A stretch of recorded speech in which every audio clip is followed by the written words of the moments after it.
Video is for anyone that belongs to the Democratic Liberal. Do you lock your doors at night? L'activité physique. Did anything I just mentioned sound inhumane or racist? Le Covid.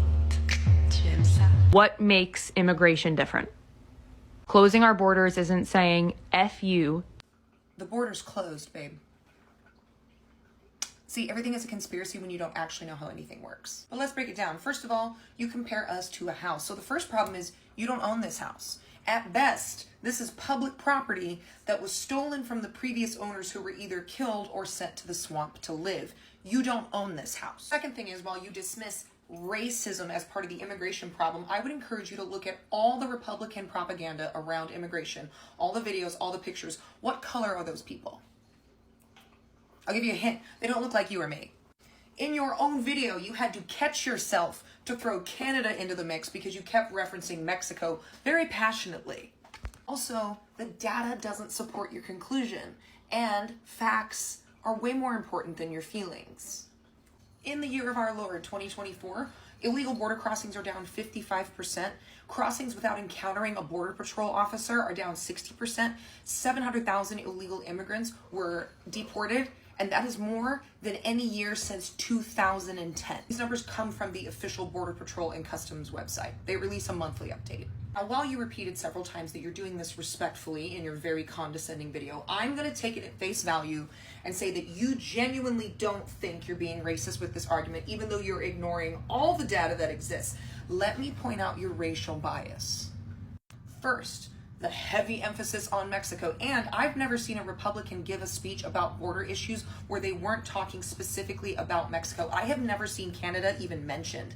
The longest stretch of unpatrolled border is between us and Canada.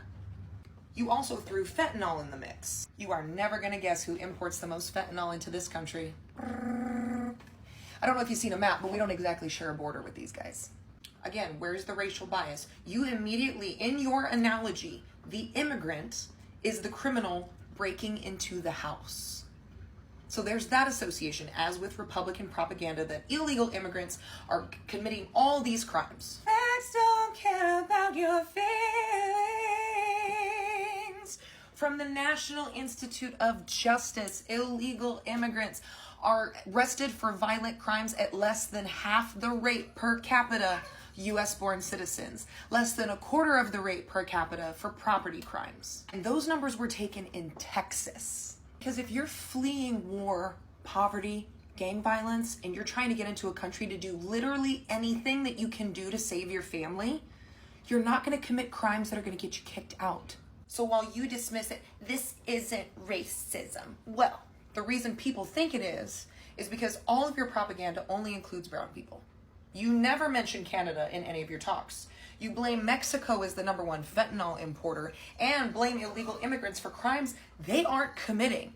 You are far more likely to be harmed, robbed, or essayed by a US-born citizen than you will ever be from an illegal immigrant. Sanctuary cities are actually safer than most urban centers within the US. I have never, ever heard a Republican complain about Canadians that overstay their visas and Europeans and Australians that overstay their visas.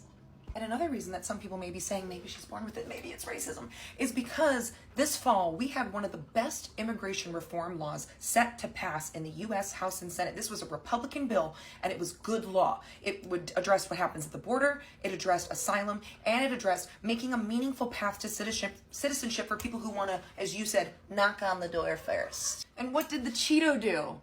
He called his homies in the Senate and said, hey, I need you to not pass that because I'm running on that, and it just so happens that fear-mongering and white supremacy really gets people out to vote.